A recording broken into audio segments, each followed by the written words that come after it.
¿sí? Cuando nosotros vamos a aprender los procesos patológicos de un órgano, nosotros debemos saber desde su ubicación hasta la forma que tiene este órgano, o mejor diciendo, cómo está conformado macroscópicamente y microscópicamente. Eso es lo más importante recordar con relación a todos los órganos, y específicamente hoy estaríamos hablando del útero, ¿cierto? Bien, recuérdense. Bueno, me quiero presentar, yo soy la doctora Alicia Rolón. Recuérdense que muchos de ustedes ya tuvieron clase conmigo, ¿sí? Para los que no tuvieron, le doy la bienvenida entonces para mi clase, ¿verdad?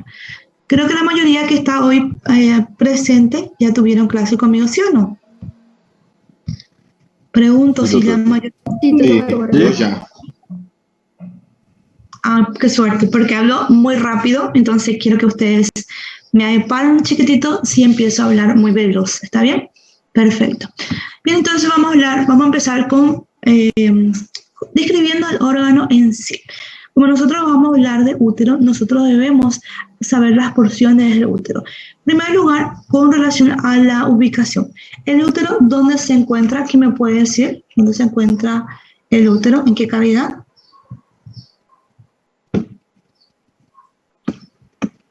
Peritoneal. En la cavidad pélvica, ¿cierto? Se dice, nosotros tenemos la cavidad abdominal, dividimos en dos porciones, ¿cierto?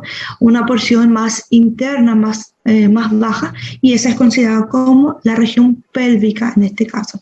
En la región pélvica existen órganos que son retroperitoneales, y el útero es uno de ellos que tiene peritoneo, en este caso, que le cubre hasta el cervix, ¿cierto? Toda la cara externa, hasta el cervix le cubre, ¿sí? Entonces, Doutora, se considera mesmo sem ter uma parte por detrás do peritoneo que sea um órgão peritoneal, ¿sí? Es bien, la clasificación de peritoneo es, el peritoneo son órganos intraperitoneales que se encuentran dentro de la cavidad y retroperitoneales. Algunos autores consideran como subperitoneal porque se encuentra en la pelvis y los órganos se encuentran subperitoneal, pero la clasificación es retroperitoneal. Significa que están detrás del peritoneo en este caso, ¿sí? Okay. Pero recuérdense que voy a ver si puedo activar aquí mi flechita, mi marcador. Vamos a ver. Miren, viene el peritoneo, cubre toda esta porción, luego cubre la parte más inferior, va produciendo, en este caso, lo primero que se encuentra es la vejiga, ¿cierto? Después el útero en la mujer y luego se encuentra el recto. Doutora, perdão, hay algunos colegas que están esperando que tú aceptes la invitación para la clase. A ver, vamos a mirar dónde se encuentran esos chicos entonces. Aquí me debía saltar y no me está saltando. Vamos a ver dónde está. Pues yo no sé cómo funciona en verdad. No, esperen un ratito. Voy directamente a participantes. En participantes están todas aquí. Dos personas. Perfecto. El señor Hugo y la señora Mariana. Perfecto. Bien, sí, ya la metí a los dos. Ya la metí a dos. El chat yo suelo mirar muy poco. Traten de hablarme. Sí, no hay problema.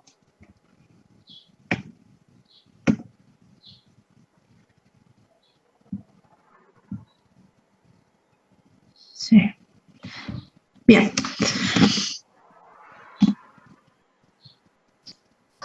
Bueno, con relación a la grabación, no se preocupe, mañana voy a volver a dar la clase de sistema reproductor a otro grupo y voy a grabar ahí y se va a alzar en el slide correspondiente, ¿sí? No hay problema de eso, no se preocupen.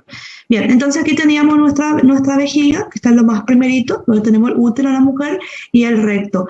Cuando viene el peritoneo, lo cubre. Le cubre completamente este sector, luego le cubre la parte posterior, se refleja para cubrir al recto y forma este fondo de saco conocido como fondo de saco de Douglas, ¿cierto? Entonces, Este, que es nuestro útero, se encuentra entonces, en este caso, se va a encontrar retroperitoneal, en este caso, ¿sí? Es un órgano retroperitoneal. Si ustedes quieren clasificar como un órgano subperitoneal, hay muchos autores que sí consideran como subperitoneal, ¿sí? Las dos formas principales son retroperitoneal y subperitoneal.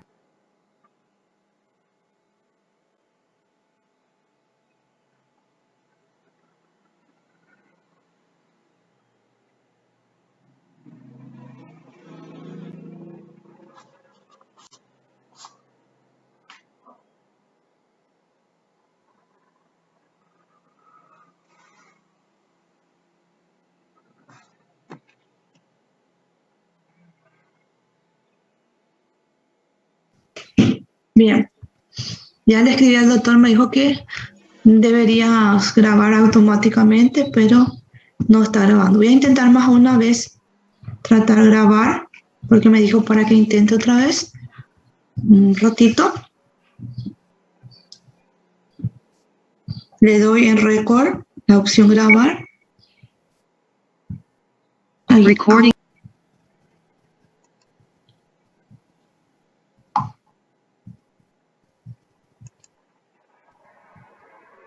Bueno, perfecto, ya empieza a grabar en este caso, ¿sí? Voy a compartir otra mi pantalla, ya creo que ya estamos todos, más de 42 personas ya estamos, perfecto. Bien, entonces estábamos hablando con relación a nuestro órgano, vamos a saber las partes, dijimos, según su ubicación se encuentra en la pelvis en este caso, ¿sí? Es considerado un órgano retroperitoneal en este caso. Recuérdense que la mujer es la única que tiene útero, ¿cierto? Primero está interpuesta entre la vejiga y el recto en este caso. El peritoneo lo cubre casi completamente, una pequeña porción del cervix no lo cubre y luego se refleja al recto dando esta bolsa, conocida como bolsa de Douglas, ¿sí? O fondo de saco de Douglas. Es muy importante de esto porque cuando existe un proceso inflamatorio, prácticamente aquí va ocupando. Principalmente, si hablamos de otros procesos no plásicos, se queda el líquido aquí, sea sangre, sea pus acumulado, y esto produce mucho dolor en este caso, ¿sí?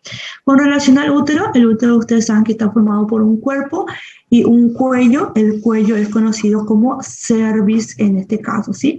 Entonces tenemos el cuerpo y tenemos el cuello. El cuerpo tiene el fondo y las paredes laterales.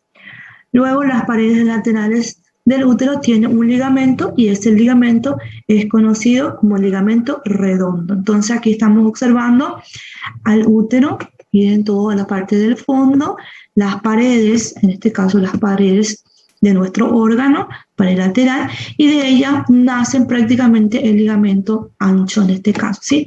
Podemos ver el ligamento ancho, el ligamento redondo, aquí marcando el ligamento redondo, y aquí la base del ligamento ancho es conocido como, ¿quién me dice cómo se llama este ligamento que estoy marcando aquí? ¿Cómo se llama ese ligamento? Aquí estoy escribiendo. Parametrio. Entonces tenemos aquí el parametrio, ¿cierto? Que nosotros encontramos el sector, los vasos sanguíneos, vasos linfáticos, nervios, y cuando existe un proceso inflamatorio, en este caso, se hace el tracto vaginal y se mueve el cuello, esto duele bastante, ¿sí? En este caso. Entonces, ya podemos observar la vagina, tenemos aquí la vagina, prácticamente el cuello del cervix se encuentra inmersa en la vagina en este caso. Y por eso es la porción que no tiene peritoneo en este caso. Muy bien. Bien. Para que nosotros podamos estudiar el cuello del útero, al cervix en este caso, tenemos que hacer un estudio conocido como colposcopía.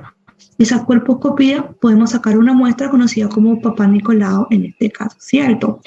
El cuello tiene dos porciones importantes, el exocervix y el endocervix a tener en cuenta, ¿sí? Muy bien, aquí se está introduciendo nuestra puerta de entrada, entonces sería nuestra vagina, se introduce el espéculo para que nosotros podamos observar, en este caso, podamos observar el cuello del útero, a tener en cuenta, ¿sí? Bien, dentro de algunos procesos patológicos, nosotros conocemos como EPI o enfermedad inflamatoria pélvica. Y hay que recordar que es una infección ascendente que comienza en la vulva o en la vagina. Esto se va a extender desde esa región, claro, hasta todo el sector en este caso, y lo primero que produce en este caso sería una cervicitis. Los agentes etiológicos van desde los gonococos, pueden ser las clamidias, las tricomonas en este caso, pero existen varios tipos de agentes que pueden producir en este caso. Entre los agentes, las bacterias, virus y hongos son los más frecuentes a tener en cuenta, ¿sí? Entonces, ellos producen dolor pélvico entre los síntomas, hipersensibilidad de los anejos. Anejo significa tenemos en cuenta los ligamentos, a tener en cuenta el ligamento redondo, el ligamento ancho, en este caso, ¿sí? El parametrio. Produce también fiebre y un exudado vaginal. El gonococo continúa siendo una de las causas más comunes de la EPI, la complicación más grave de la gonorrea en las mujeres, y las infecciones por clamidia también sería la otra causa más frecuente.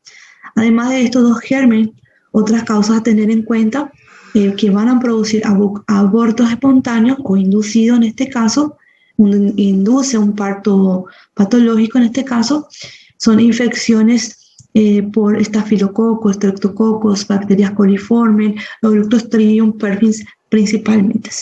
En el caso de los gonococos, los cambios inflamatorios comienzan desde los 2 a 7 días después de la inoculación en este caso, ¿sí? Entonces, ¿cuál es el sitio donde va afectando principalmente la mucosa endocervical?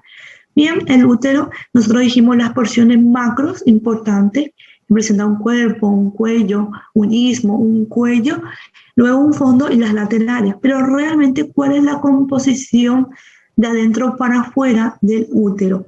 Tiene un endo, ¿cierto? Un mio y un peri en este caso también. El miometrio en este caso está formado principalmente por fibras musculares. Esas fibras musculares ustedes deben recordar que son fibras musculares lisas y tiene 3 direcciones, ¿sí? Entonces tenemos una interna, una oblicua y otra externa a tener en cuenta en este caso. Mientras el endo, la capa endo, está formado principalmente por glándulas, principalmente por glándulas. Y nosotros hablamos en la menstruación, la capa que se va a descamar sería la funcional, ¿cierto? Muy bien. Entonces, ¿cuál es la parte de lo que va a ser más afectada? Corresponde a la mucosa endocervical. Es el sitio más común para la iniciación en este caso. La inflamación es producida principalmente por los gonocócicos, aunque también estas bacterias pueden llegar a afectar a la glándula Bartolino o las glándulas vestibulares periuretrales en este caso. Pueden extenderse hacia arriba y cuando ya afectan las trompas de falopio o la región de los ovarios, en este caso ahí nosotros consideramos como EPI. Bien, también hay que tener en cuenta que se cree que las infecciones bacterianas no gonocóxicas siguen al aborto inducido, produciendo dilatación, legrado del útero y puede causar también otros procedimientos quirúrgicos, sobre todo en el aparato genital femenino, en este caso, ¿sí? Bien, con relación, aquí. Con relación a los síntomas, entonces, cuando yo digo cervicitis, cuando digo enfermedad pélvica, hago referencia a que existe un proceso inflamatorio que va desde la vagina, ¿cierto? La región vulvar, desde la vagina, el útero, el cervix, el útero en este caso, y los anexos en este caso. Las trompas de falopio, los ligamentos, las trompas de falopio, el ovario en este caso, generalmente. Pero cuando utilizo el término cervicitis, hago referencia que este proceso inflamatorio o está ocurriendo en el cervix en este caso. Itis significa, el sufijo itis significa que es un proceso inflamatorio y cervix significa que la porción en este caso afectada es el cervix, ¿sí? El cervix tiene una porción, cervix que significa cuello, tiene una porción endo y ecto, por eso es endocervix y exocervix en este caso. Los síntomas varían entre gran cantidad de flujo, en este caso, dependiendo del agente etiológico, ese flujo va a tener una consistencia más amarilla, más blanca, un olor desagradable, un olor de pescado muerto, un verdoso. Va a depender entonces del agente etiológico para que haya más producción y la coloración y el olor en este caso, ¿cierto? Misiones frecuentes y dolorosas. Dolor durante las relaciones sexuales puede producir sangrados entre periodos menstruales y sangrados vaginales después de las relaciones sexuales. Entonces son estos síntomas que hay que tener en cuenta. Luego se realiza en este caso, si no se realiza un frotis, si no realizamos entonces nuestro Papá Nicolau, en este caso para poder nosotros observar las características de nuestro cervix. Miren aquí, por ejemplo, la zona roja donde está mostrando la forma normal, donde nosotros vamos a ver nuestro orificio, en este caso externo, en este caso estamos observando, y miren este esquema, como la zona está más rojiza, ¿cierto? Hay mayor cantidad de flujo en este caso, y el flujo debemos observar las características, si es blanco, si es amarillo, si es fétido, en este caso, ¿sí? Muy bien. Bueno. A partir de ahí vamos para las neoplasias, pero antes de hablar de las neoplasias, debemos saber que nuestro agente infeccioso principal es el virus del papiloma humano, en este caso, que va a producir, en este caso, puede llegar a producir lo que serían los condilomas acumulados o realmente las neoplasias, en este caso. ¿Cuáles son los factores de riesgo principales para que se pueda obtener, en este caso, tanto el condiloma como el CIR en este caso? La edad temprana del inicio sexual, múltiples parejas sexuales, compañero sexual de alto riesgo, son las personas que tienen más riesgo de obtener las infecciones por el virus del papiloma humano, ¿cierto? Luego, este virus va a producir lo que se llaman los cambios epiteliales de las células basales del epitelio. Entonces, recuerden que existen los virus, el virus papiloma humano, en este caso el HPV, tenemos de varios tipos, en este caso el 6 y el 11 son de bajo riesgo, ellos prácticamente lo que van a producir es condiloma acuminado, en este caso, mientras de los tipos que son de alto riesgo son el 16, el 18, el 31, el 33, el 52, entre otros, que sí pueden llegar a producir las neoplasias a tener en cuenta, ¿sí? Claro, también existen factores que ayudan a que se desarrollen estos, que son considerados como los cofactores, como la inmunodeficiencia, pacientes que toman, como fuman mucho, el tabaquismo, están relacionados para poder desarrollar lo que sería el cáncer cervical. Bien. Entonces, con relación a las neoplasias, nosotros decíamos que las neoplasias se clasifican en neoplasias malignas o premalignas, en este caso, y las malignas, ¿sí? La patogenia del carcinoma cervical ha sido determinada por una serie de estudios epidemiológicos, clínicos, patológicos y genético-molecular. Entonces, no solamente la macroscopía la macroscopía, los signos y síntomas, sino también se realizó la genética molecular. A partir de ahí, a partir de la genética molecular, ellos pudieron ver cuáles son los virus que pueden llegar a producir o no, en este caso, neoplasias malignas. Entonces, aquí tenemos la clasificación de los tipos de HPV según la oncogenicidad cervical. Entonces, tenemos los de riesgos altos, los de riesgo probable y los de riesgo bajo, según esta tabela, ¿cierto? Entonces tenemos de riesgo alto el 16, el 18, el 31, entre otros. Mientras que los de riesgo bajo son el 6, el 11, el 40, entre otros. Bien, ¿cuál es la diferencia? Ustedes van a ver que el virus de papiloma son virus de ADN tipados sobre todo por una base molecular del ADN y subagrupados según el riesgo oncogénico, si es alto o bajo en este caso. El 16 justifica solo la presencia, justifica solo el 60%. Entonces, ¿cuáles son los HPV que realmente nosotros encontramos y que realmente producen? Sería el virus del papiloma humano, el tipo 16, ¿sí?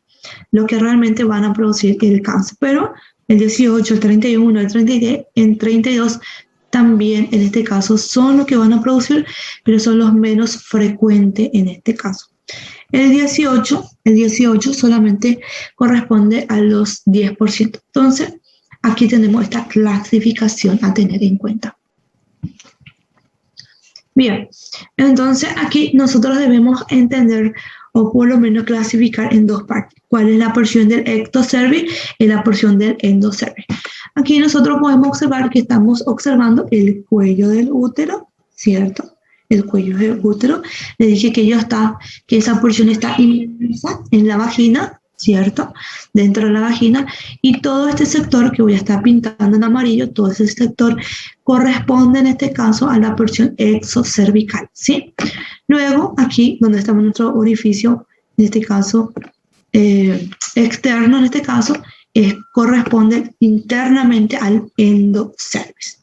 Y es importante recordar en este caso cómo está tapizado o qué tipo de epitelio lo tiene, ¿sí?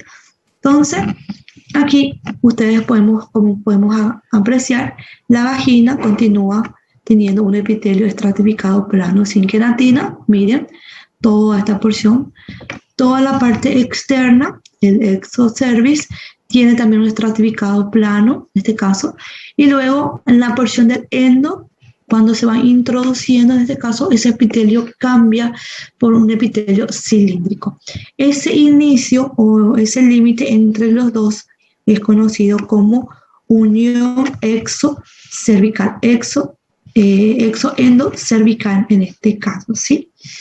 Bien. Entonces, el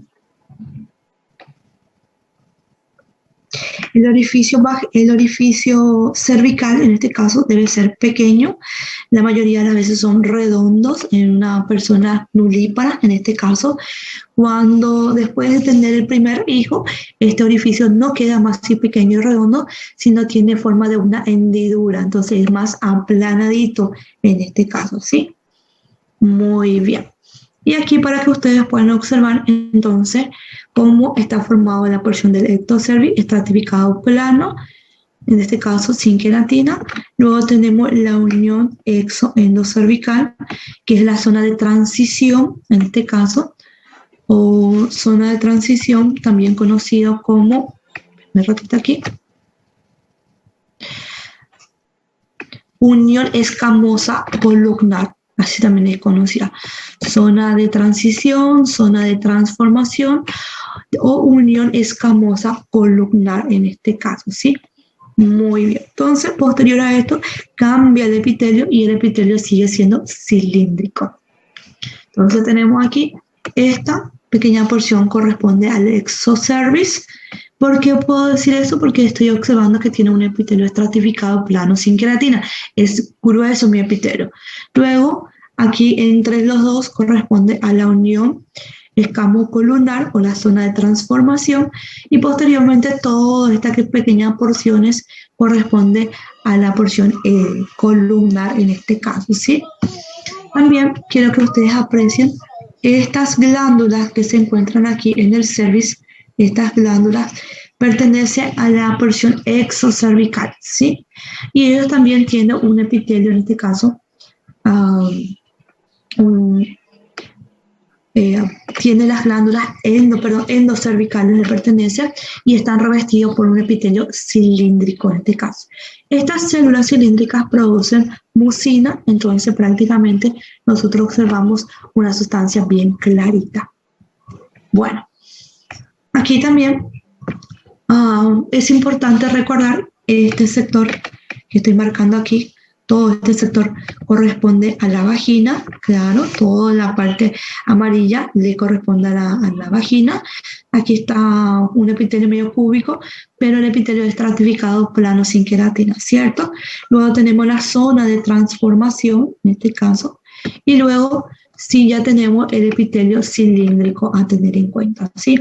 Porque es importante recordar, porque esta zona, la zona de transformación, es la zona más donde se encuentran mayores cantidades de células inmaduras. Y las células inmaduras, en este caso, son las células donde se unen los virus, ingresan y prácticamente infectan principalmente estas células. Entonces, con relación a los virus, los virus de HPV, en este caso, infectan a las células basales inmaduras del epitelio escamoso del área escamoso en el área de rotura, entre las roturas epiteliales, ¿sí? También a las células escamosas metaplásicas inmaduras presentes en la unión escamo-cilíndrica. Entonces, ¿dónde son más propensos para llegar a infectar los virus? Los virus buscan infectar a las células basales, y es la zona de predilección, en este caso sería la zona de transformación, porque ahí nosotros encontramos células basales inmaduras, ¿sí?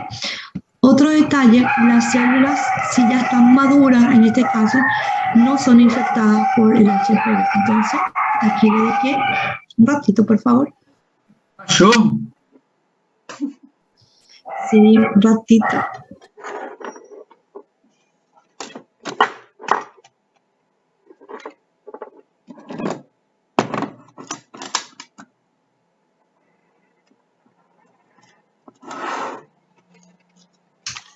Hola, disculpen mis perritos. Bien, entonces, el virus HPV no, por eso dejé en rojo, no puede infectar a las células escamosas superficiales, solamente a las células escamosas, en este caso células basales, y esas células son inmaduras en este caso, ¿sí?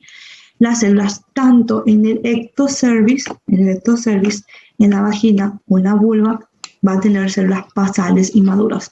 Entonces, el virus del papiloma se va e infectan a las células inmaduras. Las células inmaduras son conocidas como células basales, en este caso, donde se encuentra en mayor proporción o más visible en la zona de transformación o zona de unión. Muy bien. El cervix, con sus áreas relativas extensas de un epitelio metaplásico inmaduro, el epitelio metaplásico inmaduro hace referencia, es lo mismo aquí en la zona de transformación, es lo mismo también. Resulta parcialmente vulnerable a las infecciones por HPV, comparando, por ejemplo, con la piel o la mucosa vulvar en este caso. Muy bien. Bien. Recuérdense que el cervix, el ectocervix, es el que tiene estratificado, el epitelio estratificado plano, sin queratina. Recuérdense que ese epitelio en la piel nosotros conocemos como extracto. ¿Recuerdan? En la piel el extracto. Tenemos también el extracto espinoso, granuloso, lúcido. De esa manera nosotros clasificamos en la piel. Pero sin embargo, el estratificado aquí en la vagina o en el cervix tienen otro tipo de clasificación. Esas clasificaciones son células basales porque voy a clasificar células basales porque ellos están sobre la membrana basal. Recuerden, ellas son las células inmaduras, ellas son las células madres que van a proliferar para dar origen a las siguientes capas. Luego tenemos las células basales, en este caso, las células parabasales, el extracto parabasal. Luego tenemos la capa escamosa y luego sí ya la capa, en este caso, plana, ¿sí? O la capa más madura en este caso, ¿sí? Esto sería la forma de entender con relación al epitelio en este caso, ¿sí? Y aquí prácticamente, observen, este sería nuestro epitelio normal de las células basales que van madurando hasta la superficie y luego la superficie tiene un epitelio más aplanado. Como ustedes pueden observar en el esquema, las células son cuadraditas, cúbicas, y a medida que van subiendo de capas, ustedes pueden apreciar que sí, realmente van adquiriendo una capa, una forma más aplanadita, pero en este caso sí mantiene el núcleo, y el núcleo ya queda mucho más pequeño. Bien, cuando existe una infección, en este caso por el virus papiloma humano, en este caso de donde se inicia, de la capa aquí, de abajito, la capa basal, porque ellos solamente pueden infectar a las células inmaduras. Ellos ingresan y prácticamente se adhieren al genoma, en este caso al ADN que se encuentra en el núcleo, ¿sí? Muy bien. Entonces aquí tenemos infecciones en las células basales, los primeros estadios, ADN viral en este caso.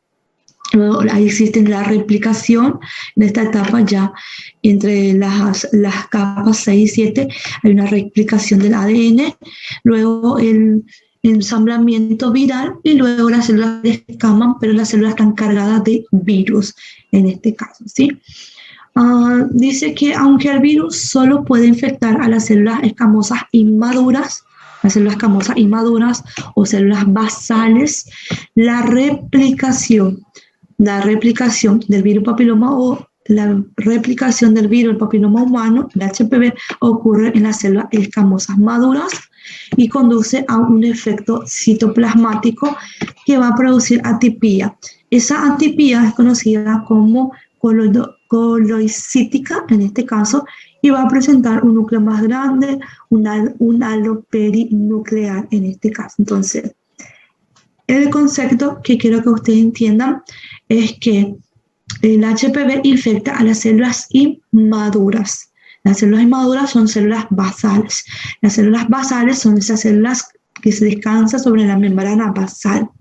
Claro, una vez dentro de la célula infectada, ellos sí se replican en la célula a medida que van madurando las células, ellos se van replicando. Eso es lo más importante, ¿sí? Muy bien. Entonces, para multiplicarse, el HPV tiene que inducir la síntesis de ADN en la célula huésped. Puesto que el HPV se multiplica en las células escamosas maduras no proliferantes, deben reactivar el ciclo citológico en tales células. Muy bien. Bueno. Y aquí otro esquema para que ustedes puedan recordar, en este caso, cuánto tiempo es la evolución, y corresponde a 6 a 12, de 6 a 12 semanas para tener en cuenta. Entonces, esto sería el ciclo en este caso. Aquí, en este esquema, por ejemplo, dice infectan a los queratinocitos, en este caso, ¿sí?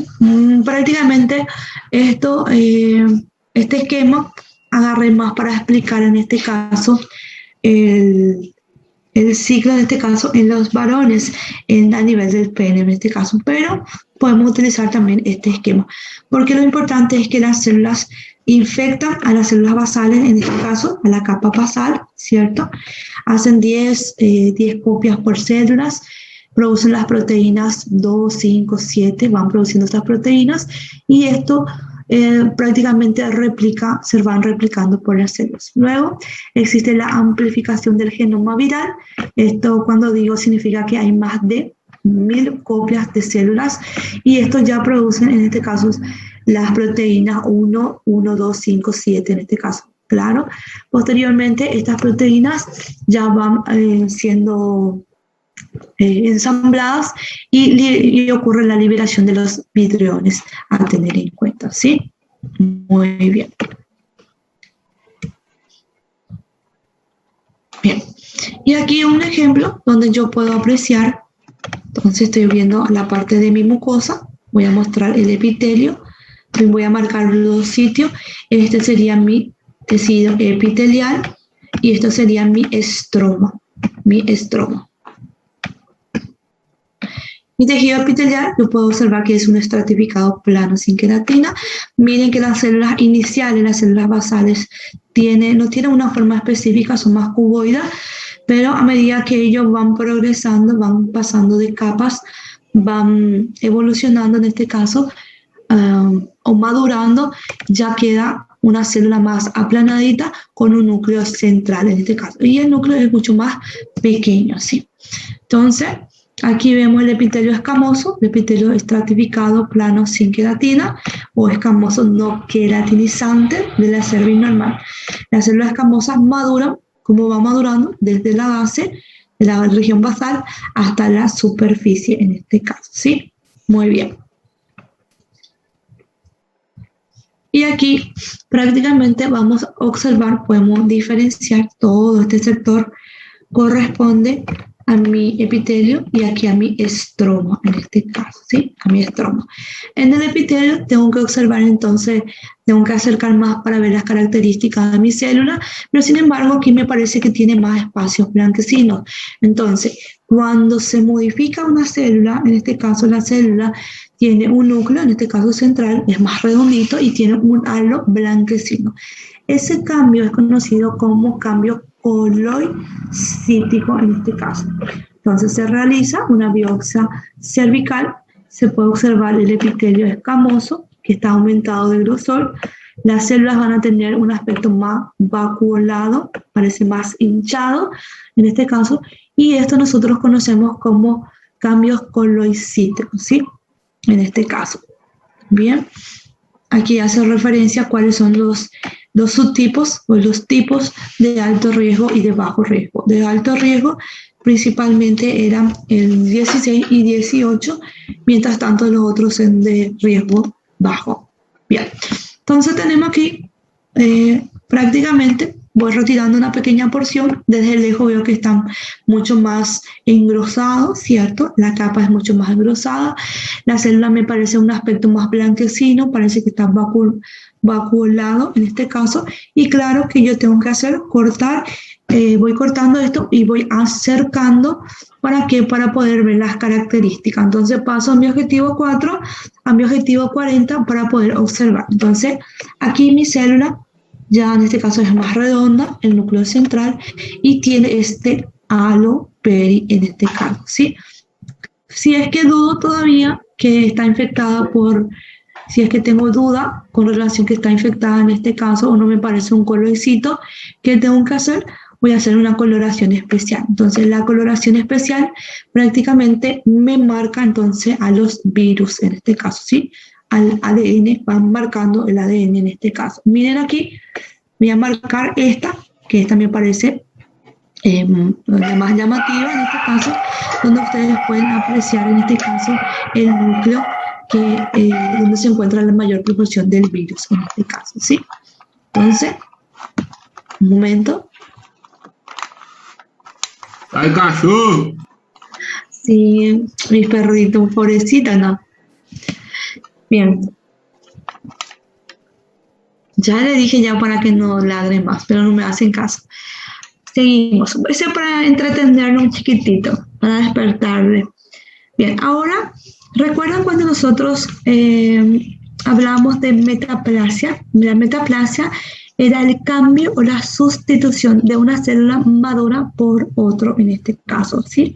Recuerden de las glándulas deben estar en el estroma endocérvico, en este caso, no en este caso en el ectocérvico.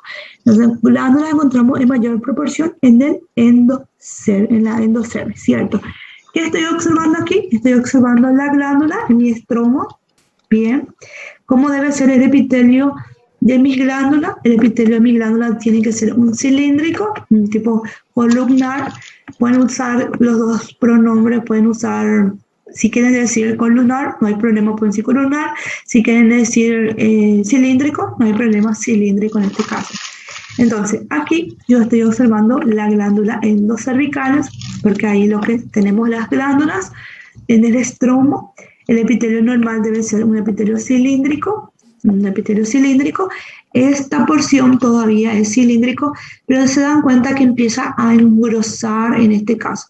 A partir que va engrosando, esta porción que está marcadita ya no tiene un epitelio, en este caso cilíndrico, sino tiene un aspecto ya escamoso en este caso, ¿sí? Entonces, como nosotros conocemos como metaplasia en este caso. Y deben recordar que la metaplasia es un proceso reversible en este caso, ¿cierto? Proceso reversible. Donde existe entonces el epitelio normal es sustituido por otro tipo de epitelio. Entonces, cuando yo utilizo el término de metaplasia, ustedes deben decir que la metaplasia es la sustitución o el cambio de una célula madura, no de un epitelio.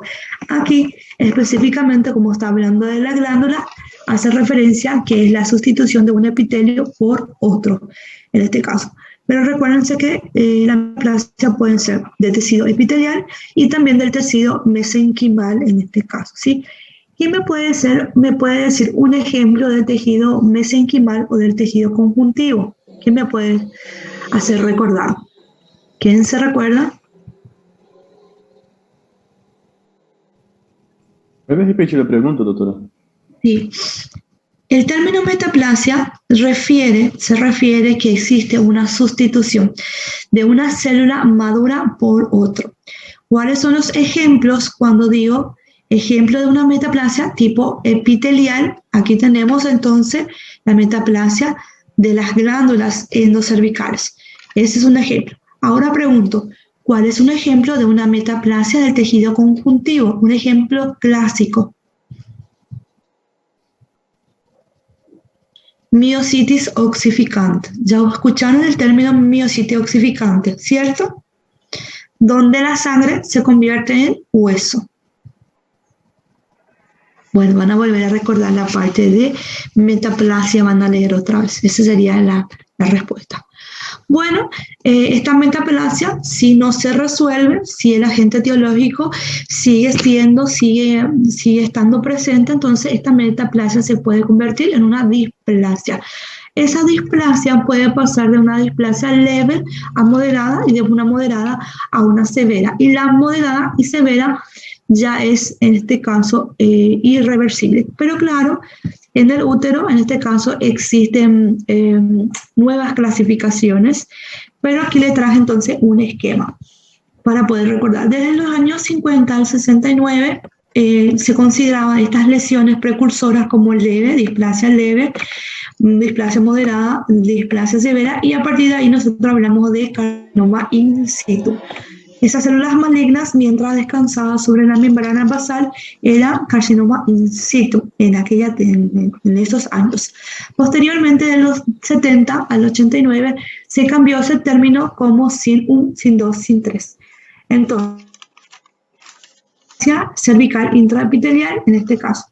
Y desde el año 90, en este caso, ya consideramos solamente dos tipos, SIL de bajo grado y SIL de alto grado, ¿sí? Pero para poder explicar, me gusta esta clasificación más antigua, leve, moderada, severa, donde la leve y la moderada son reversibles, y luego, en este caso, la severa ya no lo es, ¿sí? Entonces, si vamos a observar, aquí el SIN 1, el SIN 2, están todavía en clasificación de moderada, mientras aquí ya no. Entonces tenemos SIL de bajo grado que es reversible y SIL de alto grado que ya es irreversible. Incluye entonces la displasia moderada y severa en este caso, ¿sí?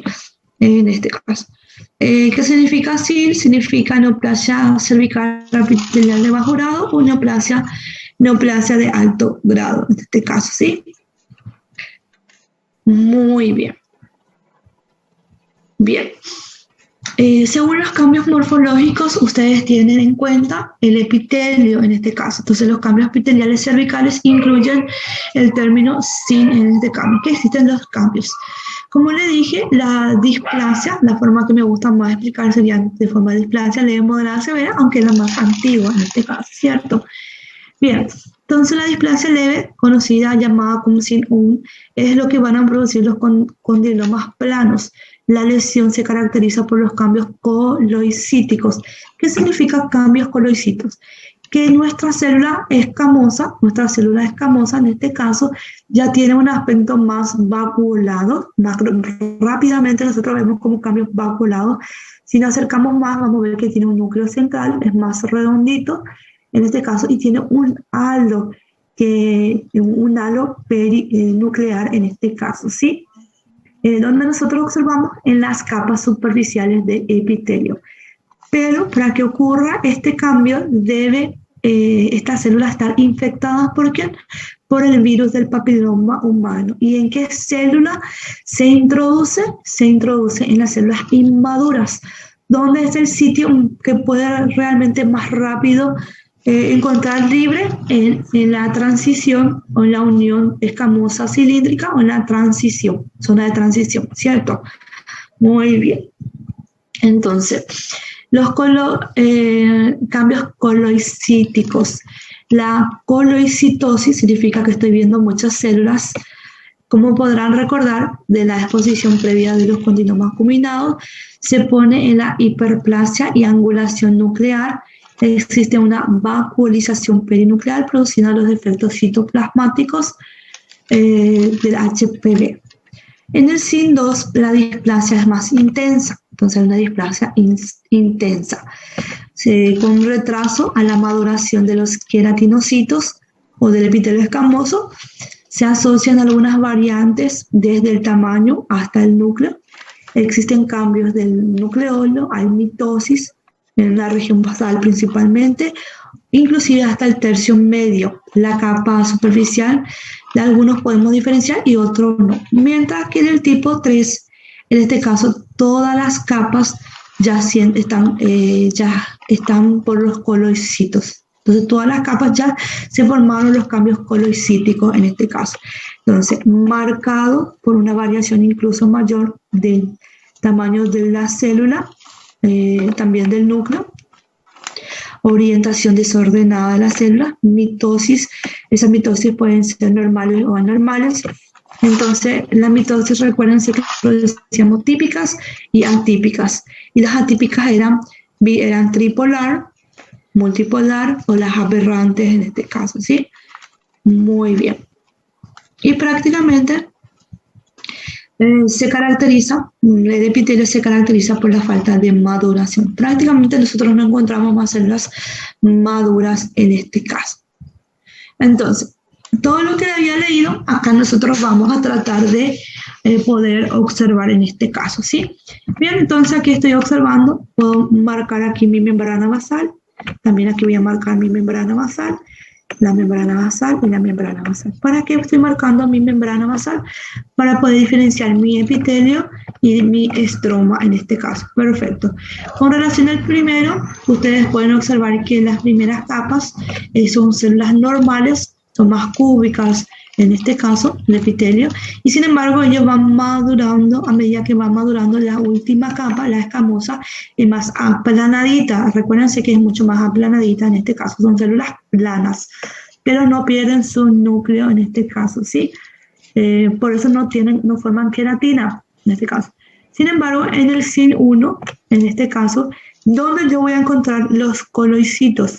La infección ocurre aquí. Ustedes deben recordar que ocurre aquí, pero los coloicitos que van, en este caso, desarrollando o van modificando la célula, nosotros encontramos entre el tercio y la porción más distal en este caso, ¿sí?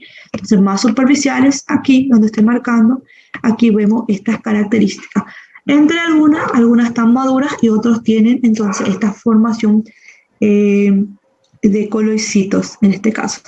Sin embargo, en SIN2 podemos ver también aquí células más completas desde las regiones desde la línea media, en este caso el tercio medio, hasta las partes más superficiales.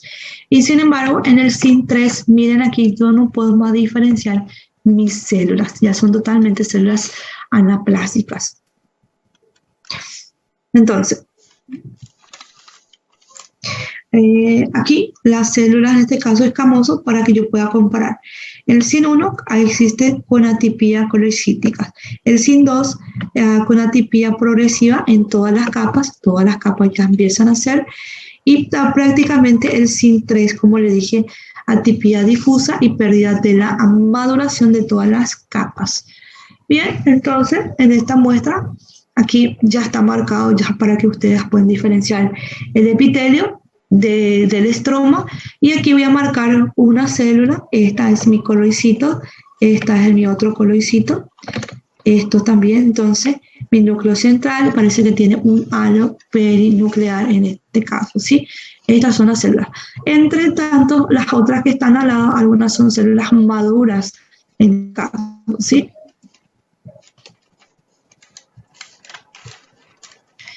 La neoplasia cervical intraepitelial grado 2, en este caso, prácticamente existe ya una maduración más del 2/3 en este caso, ¿sí? Las capas todavía están inmaduras aquí, pero aquí desde esta porción hasta esta porción nosotros vemos las transformaciones de los coloicitos. Entonces, en el tipo 2 las células ya son más displásicas, están desorganizadas, y ocupan el tercio medio, ya la mitad del grosor ya está siendo afectado. Las células basales están intactas, están todavía intactas en este caso, no hay un orden todavía, pero ya están infectados por el virus en este caso, ¿sí? Están infectados por el virus, pero todavía no tienen esos cambios morfológicos que son los coloicitos.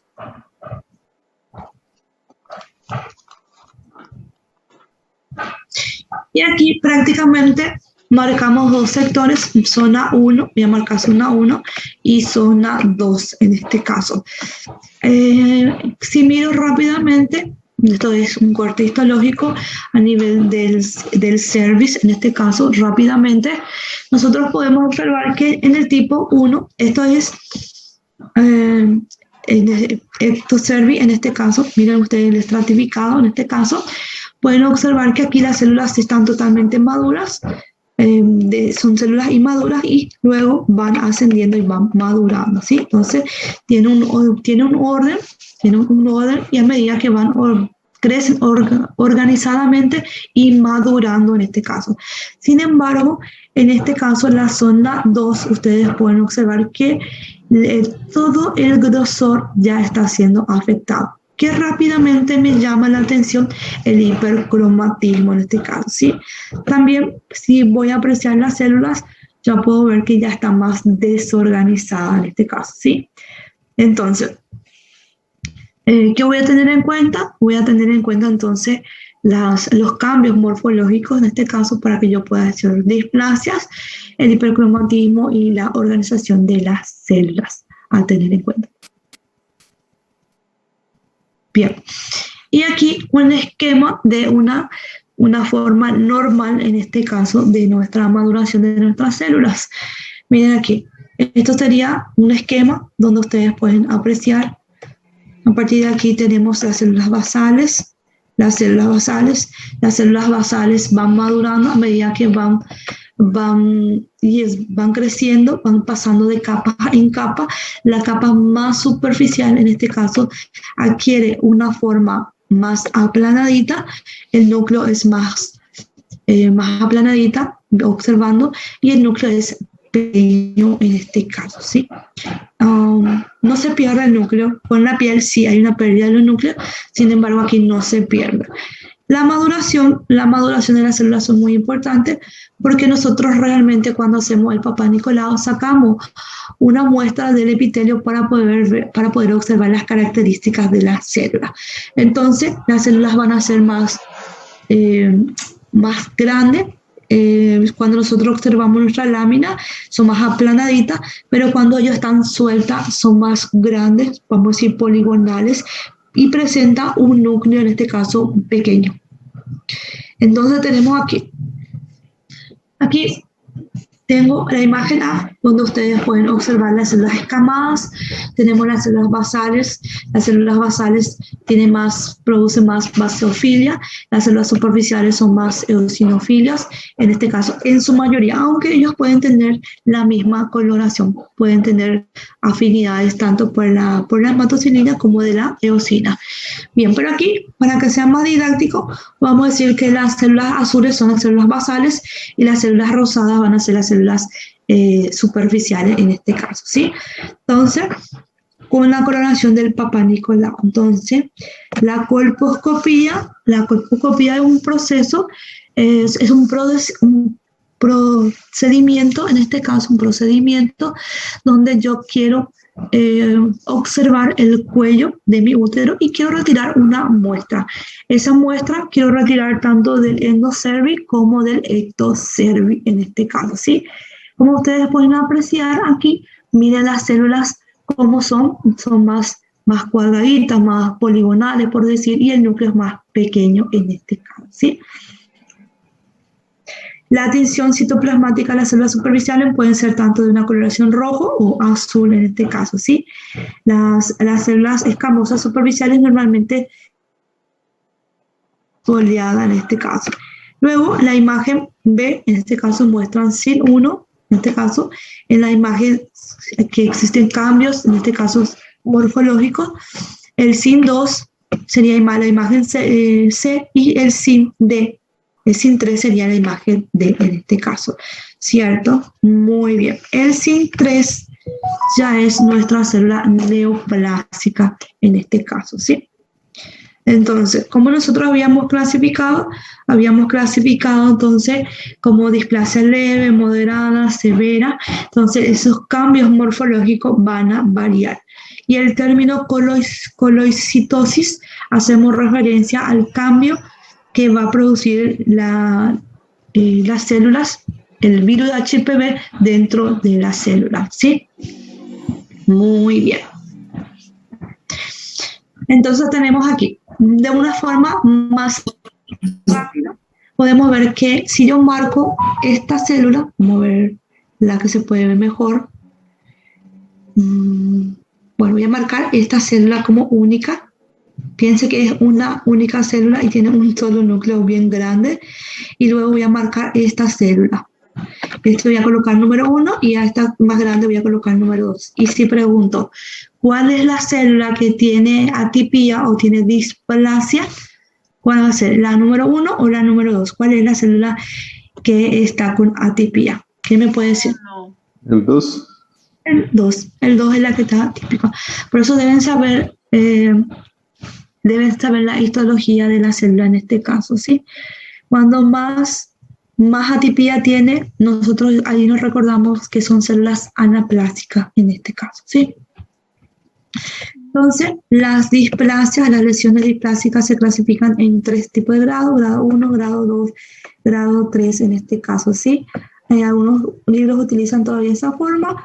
Podemos decir entonces SIN 1, o SIN 2, SIN 3, o sin embargo podemos usar ya solamente las dos clasificaciones que ya son más utilizadas.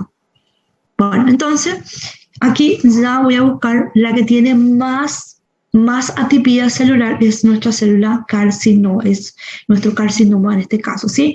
Entonces, voy a marcar esta célula que está aquí, esta célula que está aquí, y esta célula que está aquí. Son células que tienen atipía, ¿cierto? Nos hace recordar más a nuestra célula normal en este caso. La forma, el núcleo ya está totalmente alterado. Entonces son células pleomórficas. ¿Por qué digo células pleomórficas? Si hago una comparación con todas las demás células, son totalmente diferentes. Pleomorfismo. Son células más grandes, más oscuras. Significa que hay un hipercromatismo en este caso, ¿sí? También ustedes pueden apreciar que existe un infiltrado inflamatorio llamativo. Miren, aquí tenemos neutrófilos, muchos neutrófilos. También aquí nosotros observamos glóbulos rojos. Aquí tenemos glóbulos rojos, porque está acompañado de un proceso inflamatorio y de hemorragia en este caso, ¿sí? posiblemente nosotros sacamos entonces nuestra muestra de un sector, en este caso, donde haya ulceración y hemorragia en este caso. Bueno, aquí solamente para volver a recordar los factores de riesgo. El primer coito temprano, entonces mujeres que tienen relaciones tempranas, 12, 10 años, múltiples parejas sexuales, multiparidad, compañeros sexuales múltiples, y bueno, tienen más riesgo a exponerse a los grupos de alto riesgo que serían el virus papiloma 16, subtipo 16 y 18 en este caso, de los cuales el 16 es el 60%, el 18 sería el 10% y los demás, si hablamos de porcentaje, serían la minoría. Bueno, y aquí realmente, como le había dicho, nosotros tratamos de hacer este estudio, este procedimiento conocido como colposcopía, para observar el cuello del útero. Entonces, aquí miren esta superficie, estoy viendo la superficie ectocervix, ¿cierto? Mi endocervix es aquí, esto es la porción del endocervix. Como ustedes pueden apreciar en este caso, esta pequeña porción corresponde a la vagina, ¿cierto? En la vagina. Y realmente para poder yo estudiar en este caso, voy a tratar de marcar con líneas imaginarias. Las líneas imaginarias van a partir de unas líneas, como están observando, una línea vertical y una línea horizontal. Nuestro punto de referencia sería nuestro orificio cervical, en este caso. Entonces, nuestro orificio cervical es nuestro punto de partida. Luego nosotros trazamos líneas imaginarias, tanto cervicales como horizontal en este caso. ¿Para qué? Para poder determinar la ubicación de nuestro tumor en este caso, ¿sí? El tumor se ve aquí alrededor del orificio cervical, hace referencia entre la posición 3 y 7 en este caso.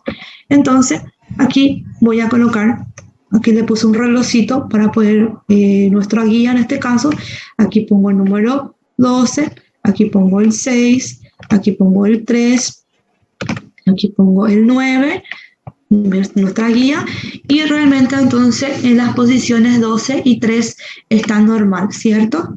Entre la más llamativa, la que está con cáncer, vamos a decir en este caso, o un SIL de alto grado, entonces lo que tiene características macroscópicas más importantes, en este caso sería el cáncer, está en la posición entre la 9 y la 12. Sin embargo, aquí también parto aquí, voy a partir mi línea vertical y dice que esta masa, esta tumoración que está aquí, esta masa, se encuentra en las posiciones horarias entre la 3, aquí está marcado ya el 3, y la 7, ¿sí? Acá es 6, y si nos vamos un poquito por aquí es 7, es la posición en este caso, ¿sí? ¿Pudiera entender con relación a las posiciones o cómo nosotros describimos? ¿Sí o no? Este es para la ubicación. Bueno, perfecto. Entonces, este es para nosotros describir la ubicación en este caso, ¿sí? Muy bien. Bien.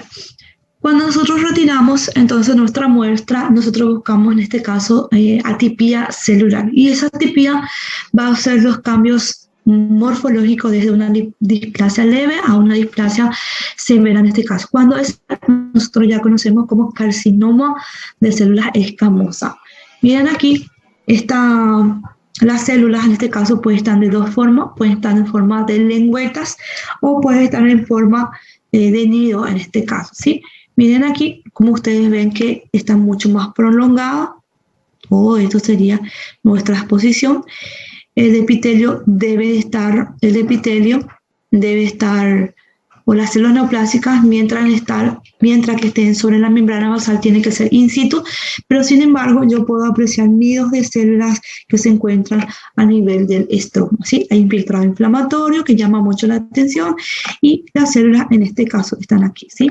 Estos nidos de células de carcinoma de células escamosas ya está observando a nivel del estroma en este caso, ¿sí? Aquí el epitelio tiene que ser continuo. Miren aquí, por ejemplo, ya hay una discontinuidad en este caso, hay una discontinuidad, y esa discontinuidad hace referencia a que es la porción de la úlcera. Entonces, hace referencia aquí, a la izquierda se aprecia la superficie epitelial por ulceración. Entonces, hay una pérdida, esa pérdida es debido a la ulceración en este caso, ¿sí? ¿Qué más podemos decir? Las células escamosas queratinizantes o no queratinizantes. Cuando se convierten en células, cuando son células atípicas, muchas células tienen la capacidad de producir queratina en este caso.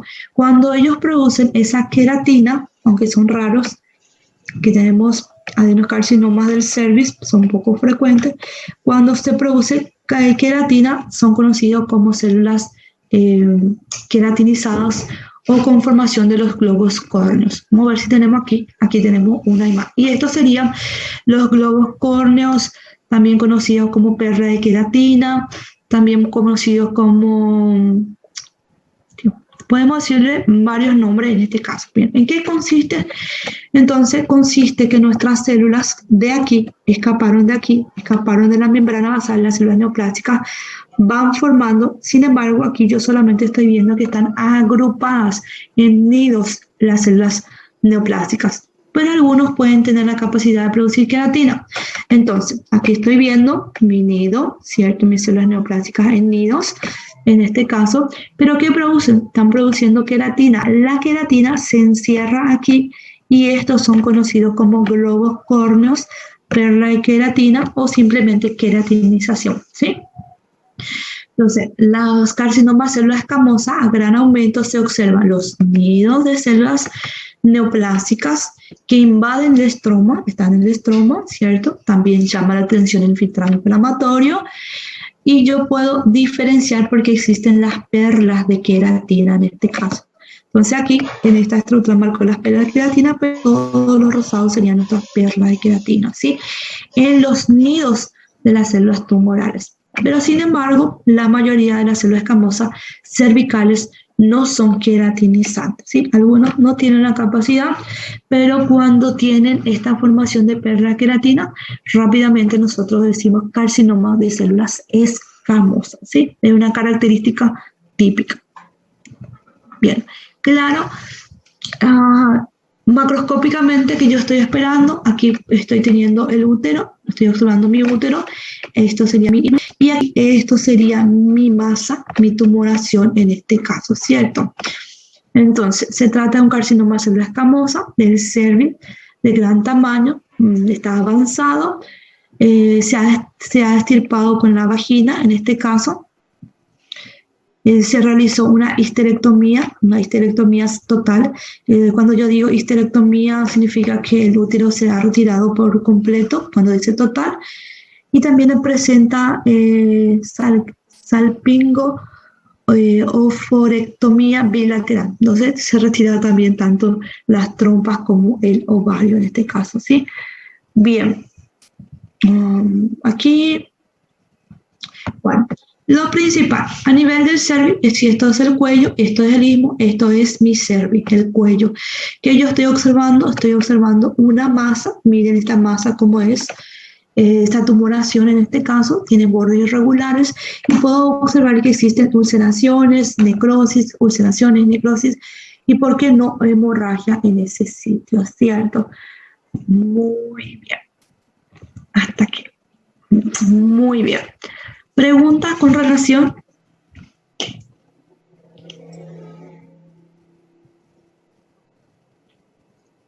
Señores. No tengo preguntas.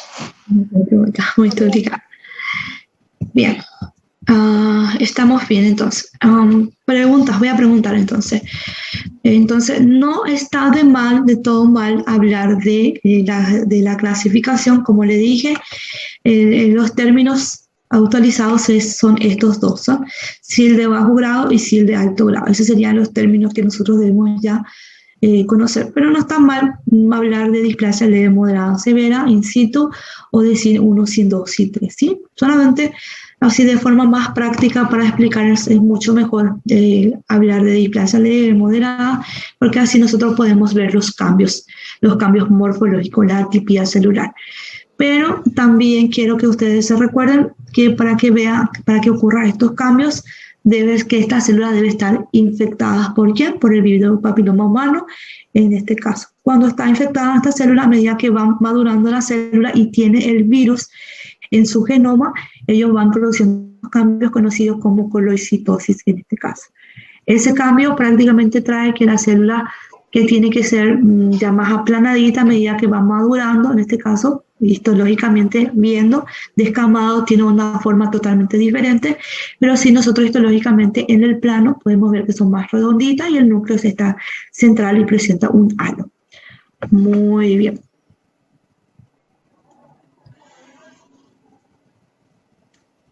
Bien, en este caso. Ahora voy a, un ratito, voy a buscar mi otro material.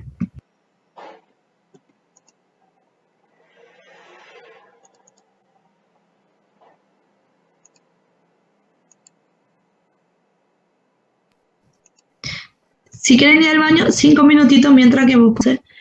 Dígame si es que funciona. Si no funciona, vamos a cambiar.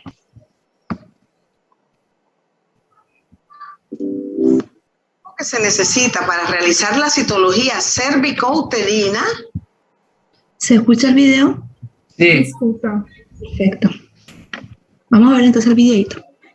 Es el siguiente: la lámina portaobjetos, la cual debe estar debidamente marcada, identificando completamente el nombre y los datos de la paciente y escribirlo con letra legible.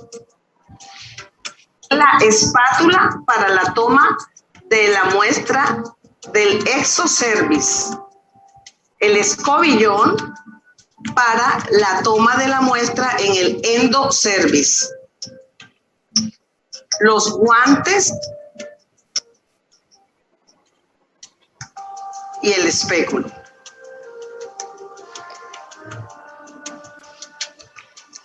Este es un procedimiento limpio y en ningún momento debe estar contaminado ninguno de los elementos que hemos mostrado.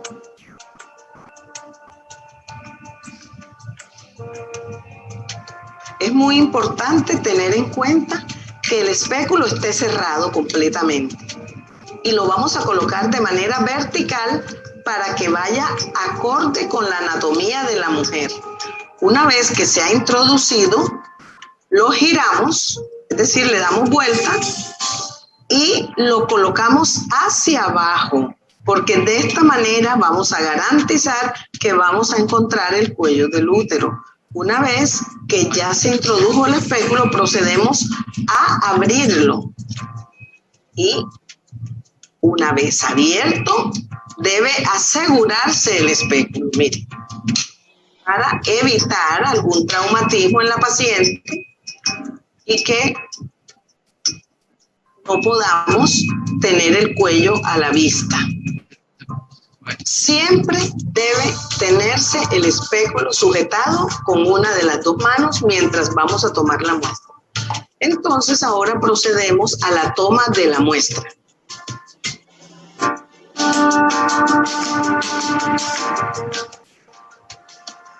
Vamos a proceder a tomar las muestras. Son dos muestras, una del exocervix, que la vamos a tomar con la espátula, y otra del endocervix. Aquí estamos tomando la muestra del exocervix. Es importante que con la espátula tomemos las células de la zona de transición, porque allí es donde se encuentra mayor cantidad de células anormales. La segunda muestra es del endocervix y la vamos a tomar con este escobillón. Todas las cerdas del escobillón deben entrar en exocervix y la segunda muestra es del endocervix. Procedemos a colocar la muestra en la lámina portaobjetos de esta manera. La muestra del exocervix se va a colocar en 2 tiempos, de esta forma. Y la muestra del endocervix se va a colocar haciendo círculos de 360 grados.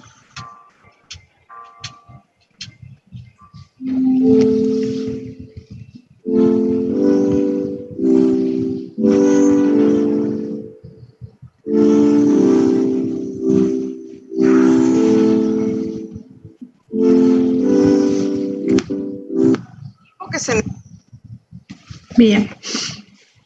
Bien, entonces una vez que nosotros tenemos nuestra muestra, en este caso es la muestra tanto del ectocervix como del endocervix, ya procedemos a la coloración con el Papá Nicolau, la coloración del Papá Nicolau, ¿cierto? Aquí prácticamente estoy marcando los materiales a ser utilizados en este caso, los materiales necesarios, y posteriormente, bioseguridad, el gorrito, la tapaboca, los guantes, más materiales que vamos a utilizar, pasando.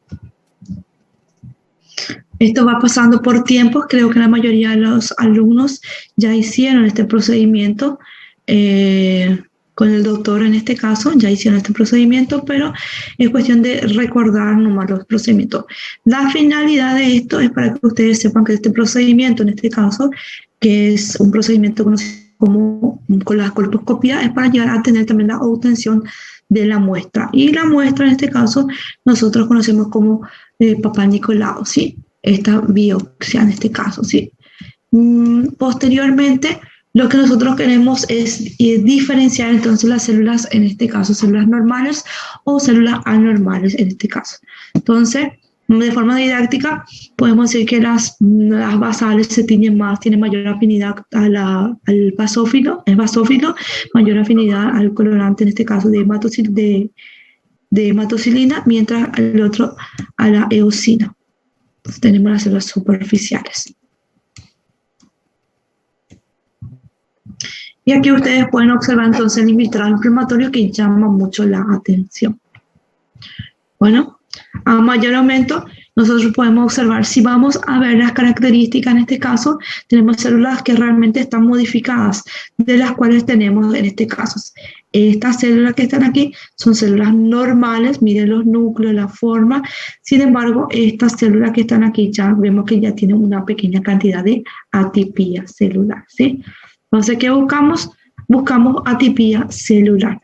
Para que nosotros, cuando tengan mayor cantidad de atipía, nosotros ahí podemos hablar de células neoplásicas a tener en cuenta, ¿sí? Y por último, antes de irnos, lo último que quiero para ver si ustedes entendieron la clase de hoy es esta que está aquí, un ratito.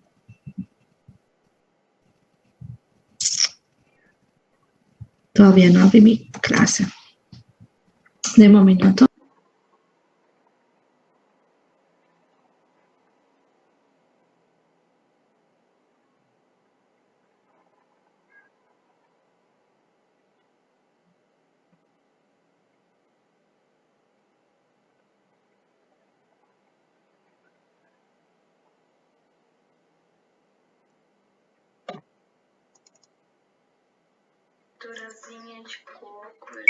¿Se está compartiendo mi pantalla ahora?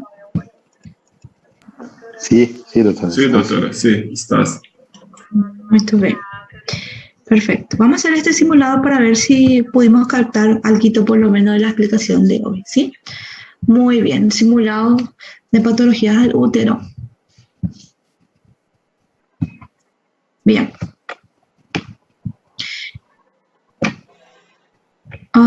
Indique la zona marcada. ¿Cómo se llama esta zona y específicamente qué parte estoy diciendo?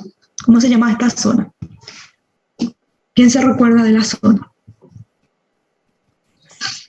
¿Zona de transición? Muy bien, es la zona de transición, una zona escamosa cilíndrica, zona de transición. Miren que las glándulas que ustedes pueden apreciar, todas las glándulas que están aquí, nosotros encontramos en la zona del endocervix, no del ectocervix, ¿sí? Muy bien. Entonces, indiquen la zona marcada, ahí deberían decir la zona de transición o escamosa cilíndrica.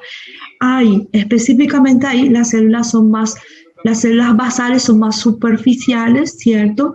Hay una pequeña capa de células superficiales y todas las demás son células basales. Entonces ahí hay más riesgo que el virus papiloma humano, el HPV, llegue rápidamente a infectar, en este caso, a las células. Siguiente imagen. Diagnóstico de la lesión. Miren aquí, yo estoy retirando de qué porción esta pequeña glándula y estoy aumentando de tamaño para que ustedes observen las características. Diagnóstico de lesión. La lesión, en este caso, quiero saber si es una displasia o una metaplasia. Metaplasia. Una metaplasia, perfecto. Como ustedes pueden observar, aquí tenemos todavía, está formado todavía por un epitelio columnar, en este caso. Sin embargo, en este sector podemos observar que existe un estratificado plano sin queratina. Entonces, el diagnóstico de la lesión es una metaplasia. Indique la lesión presente